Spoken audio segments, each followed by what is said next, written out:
So today I can't carry into visiting another museum, the Archaeological Park in St. Augustine. Let's go and learn a little bit about the history of the people that lived here around 6,000 years ago.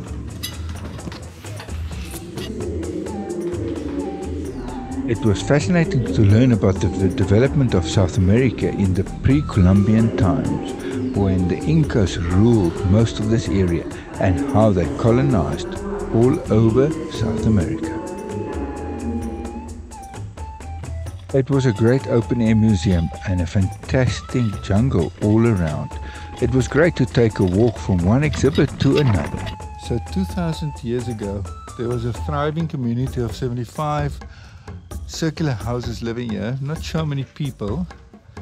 Yeah, and they had the interesting habit of burying people inside their houses, underground, and then covering them up. Unfortunately, grave robbers did disturb most of the graves and stole all the gold and other valuables. So the knowledge is a little bit lacking of exactly what happened here. But yeah, this gives you a good idea of life 2,000 years ago.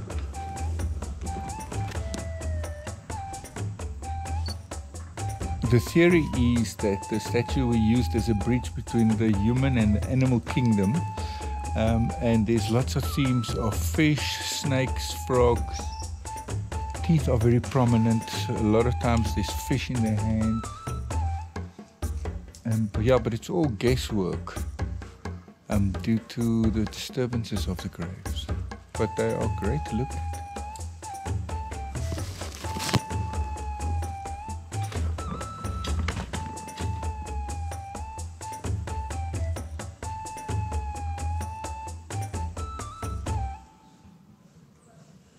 Welcome back, everybody. Today's adventure is we are going to try and drive one of South America's most dangerous roads, the Trampolina de Morte or Trampolina del Diablo. What does that mean? The trampoline of death, or the trampoline of the devil. It's a 70-kilometer road through the mountains. We're heading back up into the Andes towards Pasto, from where we will go into Ecuador. We've heard rumors it's a beautiful drive and it's not as deadly anymore as it used to be. It was built in the 1930s to move soldiers through Colombia in their war with Peru, and now it's a normal recreational road. And we've heard it's a very beautiful drive through the mountains. Are you ready, honey? Yes, I am. Today has been a bit slow going. We've already covered solo 130 kilometers the whole day, driving through mountain passes, quite misty and rainy, but now it's cleared up, so I hope it's going to be like this, and we can see a bit of it's the Amazon. It's basically the Amazon basin, yeah? From the Amazon getting into the Andes mountains. Yeah. So yeah, let's see. Okay, yeah, let's go.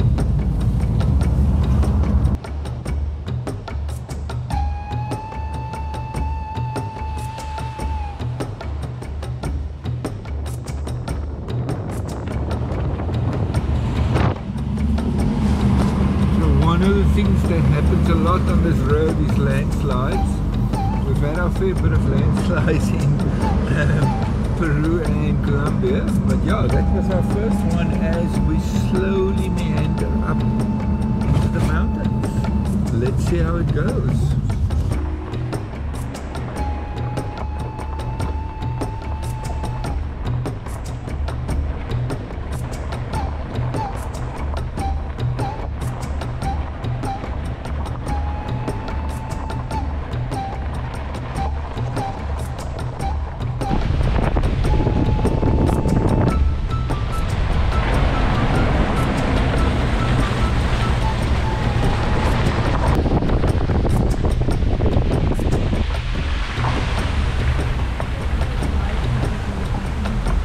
every time when we think we're on top, we go around another hip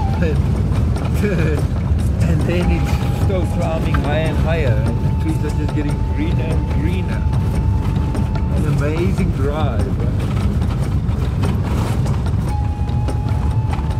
So how's the drive, Annie? It's nice, it's lovely. The road is in good condition, not corrugated. There's enough spots to pass each other. It's a nice slow drive, it's a Sunday drive. Beautiful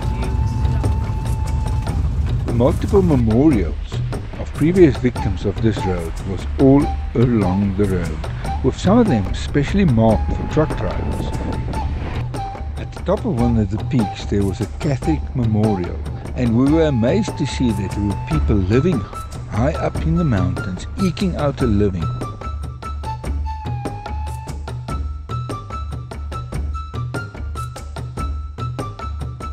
We've reached the top and we are slowly going down, and this is our home for tonight. Right next to the road. I'm quite surprised of the amount of traffic that is coming through this pass. Trucks, taxis, private cars, so yeah. I don't think it's going to be busy once the sun sets. Yeah. Yeah, we think they close it through the night. So although we're right next to the road, we should have a very good peaceful sleep, because we just hear the river at the moment when there's no traffic, and a bird or two. So we'll see you guys tomorrow morning, and we will show you what the rest of the Trampoline de Muerte is like. And good morning and welcome back to our adventure through the Trampoline de Muerte. We've had a lovely night sleeping at the wild camp, and this morning we have to do the last half of this great adventure. So let's hit the road. The road conditions got wetter and wetter as we climbed further up, and a little bit more challenging. The road got narrow and we had to use the technique of hooting as we went around hairpin turns.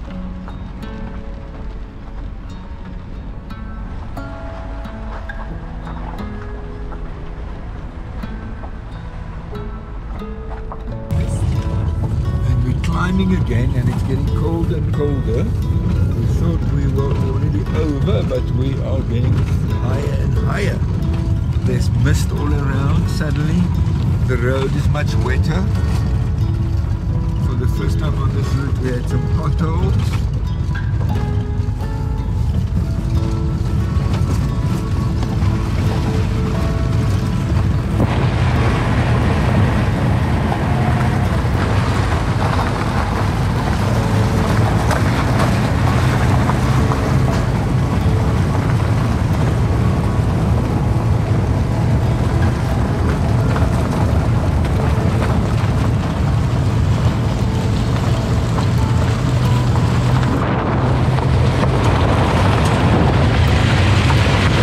Luckily most of the drivers were used to these roads and were quite courteous, stopping when it became very narrow to let us pass.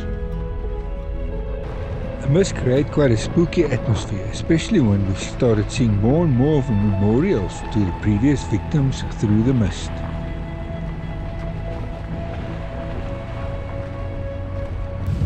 And we might have made it to the top. We're not sure. But we have, for the first time, we have cellular reception. So we might have made it to the top, and we're starting to drop down.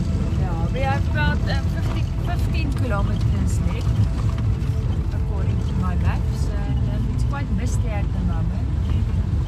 Drops on the windscreen. So. Yeah. We are high, very high.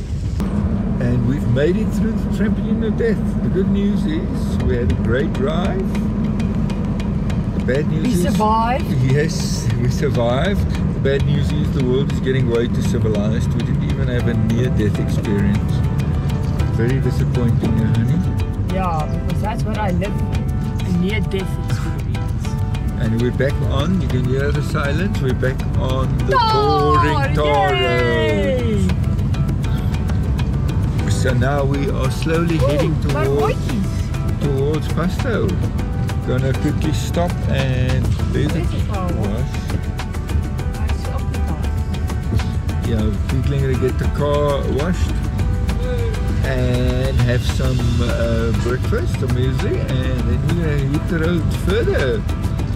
Hope you enjoyed us sharing this little bit of life on the road in Colombia. If you did so, thank you very much to our patrons. It's all due to you guys for making these videos possible. If you're watching it on YouTube, please give it a thumbs up. Smash subscribe if you haven't subscribed yet. Thank you very much. This morning we are at the Otuvalo market in northern Ecuador. Doing what Corinne likes best is shopping and looking for some presents for our top tier patrons. And then we'll also head off to the Mindo Valley to go and look for colibris or hummingbirds. One of our highlights to our visit to Ecuador. But that's a story for another time, so please remember to like, subscribe and hit that bell icon so you won't miss out on future adventures. Thank you for our Patreons for making these videos possible.